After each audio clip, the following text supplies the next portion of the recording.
my God! Okay, it's happening. Everybody stay calm. What's the procedure? What's going on, fellow Illuminators and Titan Nation? Welcome back. I'm Lorcana Thanos, the Mad Titan of the Illuminary. So, breaking news I saw on MushuReport.com. Shout out to Mushu. I will have a link to this article in the description down below. But via the resource page of disneylorcana.com, Mushu shared that we have the single player card images and we will go through them. But the breaking news is dual color inks. They are finally here. You guys asked for them. Ravensburger listened, and here they are. But let's start by looking at the Ruby Sapphire single player deck, starting out with Belle, Mechanic Extraordinaire. This card is a super rare. It's 9 cost inkable, 7 strength, 7 willpower, and has 3 lore.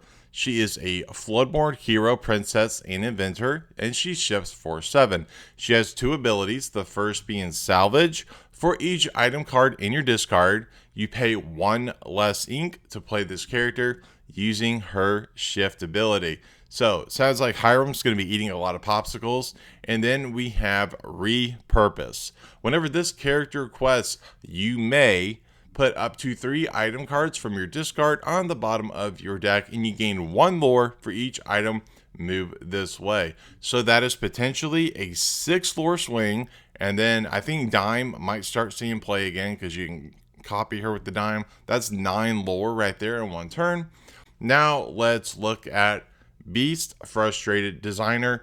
You can't see his rarity, but I would assume that this is the rare since the single player decks typically have an SR and a rare.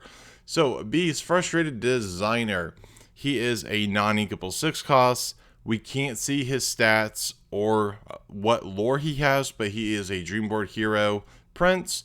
Potentially, I'm hoping he's an inventor, but we can't see that either. His ability is called I've Had It. You exert him, you pay 2 ink, and it's cut off, but it says banish 2, and then the only other part we can see is deal 5 damage to chosen character. So my speculation is to pair with the Belle, that they want you to banish 2 of your items to deal 5 damage to a chosen character. I could be completely wrong, but that's just theory. Hey there, so real quick, if you're enjoying the content, if you could do me a massive favor, be sure to like, subscribe, and click that bell so you get notified of when I upload new videos every Tuesday and Friday. And let me know down below what you think of the video. All right, back to the video. Now let's move over to the Amethyst Steel Jafar deck and take a look at that. Kicking things off in the Amethyst Steel single player deck is Iago, Giant Spectral Parrot. So Iago here is an Amethyst. It's a rare. We'll get to Jafar in a second. So Iago costs 4 ink, is inkable, has 4 strength, 6 willpower, and 1 lore.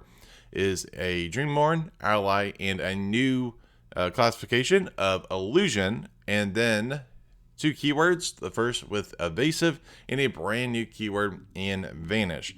Now the way this is written, it's a little confusing, so hopefully get more clarification. But how it's written is when an opponent chooses this character for an action, banish them. So how it reads is if your opponent chooses Iago in this case for an action, Iago would get banished. And I don't know if that's the intent, but that's how it's written. So it's a little bit of a gray area. We'll have to see what other things with vanish do, because that would kind of suck to pay 4 ink to play him and then they just target him with something and then he gets removed anyways. So it's a little confusing. Now let's talk about the main man himself. I love Jafar so much as a character. So let's look at this guy, Jafar, newly crowned. He is the dual color inked character for this deck. He is a SR and he is Amethyst Steel. So Jafar newly crowned is a inkable 4 cost. We cannot see his stats or his lore, and he is a Dreamborn villain sorcerer. So pretty good. And then he has an ability called This Is Not Done Yet. And I kind of had to fill in the blanks on what I'm interpreting his effect is. But based off what I could see and what I came up with was during an opponent's turn, whenever one of your illusion characters is banished, you may return that. And it cuts off. And so I'm assuming it means return that card to your hand.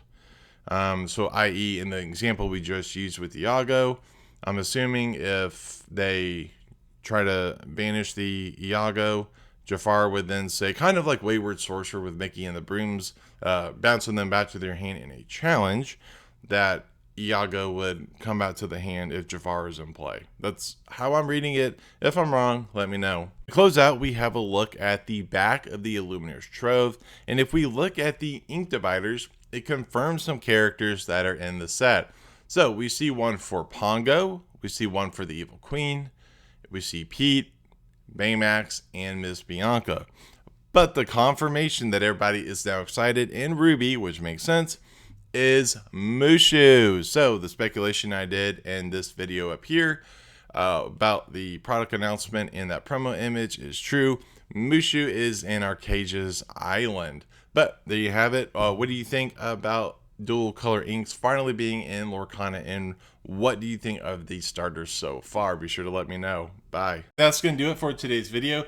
Be sure to give me one of these. It's super impactful and helping this video find other Illuminaires such as yourself. If you like the Lorcana content here on the channel and you want to see more, Titan smash that subscribe button and click that bell so you get notified of when I upload new videos every Tuesday and Friday.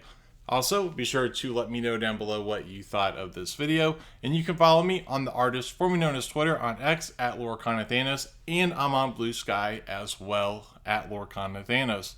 Thanks for watching, and I think you might enjoy these. And remember, the hardest choices require the strongest wills.